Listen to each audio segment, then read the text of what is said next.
হে আমি Ranjan, review by চ্যানেলে আপনাদের স্বাগতম। এবার ঈদে কতগুলো সিনেমা মুক্তি পাবে। এর মধ্যে রয়েছে জংলি, দাগি, বরবাদ, জিন 3 এবং চক্করের মতো সিনেমা।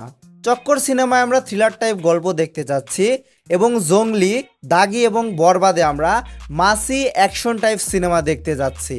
আর জিন 3 ফ্র্যাঞ্চাইজ তো আলাদা, এটা তো মানুষকে ভয় পাওয়ানোর জন্য বানানো হয়েছিল, বাট মানুষ এটাকে দেখে কোনোদিনও ভয় পায়নি, শুধু হেসেই গিয়েছে।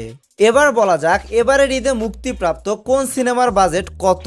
জংলি সিনেমা, যেই সিনেমাটা প্রমোশনের জন্য সব থেকে বেশি এগিয়ে আছে, এই সিনেমাটির বাজেট 2,50,00,000 টাকার মতো। এবার আসা যাক দাগি সিনেমার কাছে। আফরান নিশো তো সবার কাছেই পরিচিত এবং সবাই তাকে বস বলেও ডাকে। তো তার সিনেমার বাজেট হলো 4,50,00,000 টাকা। যেই সিনেমাটি প্রযোজনা করছে আলফা আই, SBF এবং চরকি। রায়হান রাফির সাথে তো সুড়ঙ্গ সিনেমা হিট হয়েছিল, তবে দাগি সিনেমা হিট হতে পারবে কিনা সেটা একটা দেখার বিষয়। এখন আসা যাক বহুল প্রতীক্ষিত বরবাদ সিনেমার কাছে। বরবাদ সিনেমা তো মানুষের মুখে মুখে রয়েছে। এখন ধারণা করেন এই সিনেমার বাজেট কত হতে পারে? 3 কোটি, 4 কোটি, 5 কোটি?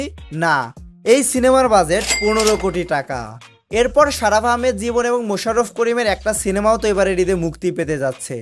সেই সিনেমাটির নাম হলো চক্কর, যেটার বাজেট হলো 3 কোটি টাকার মতো। তো সব মিলিয়ে এবারের ঈদের সবচেয়ে বেশি বাজেটের সিনেমা হলো বরবাদ, যেটা 15 কোটি টাকা। এরপরে আসে দাগি সিনেমা, যেটা 4.5 কোটি টাকা। ঠিক এরপরেই চক্কর সিনেমাটি, যেটার বাজেট হলো 3 কোটি টাকা, এবং জংলি সিনেমার বাজেট 2.5 কোটি টাকা। এবং সর্বনিম্নে রয়েছে জিন 3, যেটার বাজেট হলো 2 কোটি টাকা।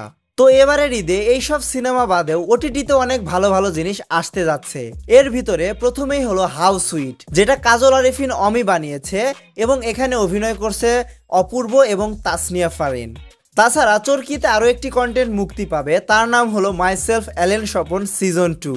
সিরিজটিতে অভিনয় করবে নাসিরুদ্দিন খান, মিথিলা রহমান এবং জেফার। তাছাড়া আপনি যদি একটি ফ্রি কন্টেন্ট দেখতে চান, তাহলে আপনার জন্য হতে পারে খালিদ সিনেমাটি, যেটা ইউটিউবে ফ্রিতে মুক্তি পাবে। পলাশ এখানে বক্সার হিসেবে অভিনয় করবে। তো এবারের ঈদে আপনি কি কি দেখতে যাচ্ছেন কমেন্টে জানাতে পারেন। রিভিউ বাইয়ের সম্পূর্ণ ভিডিওটি দেখার জন্য ধন্যবাদ।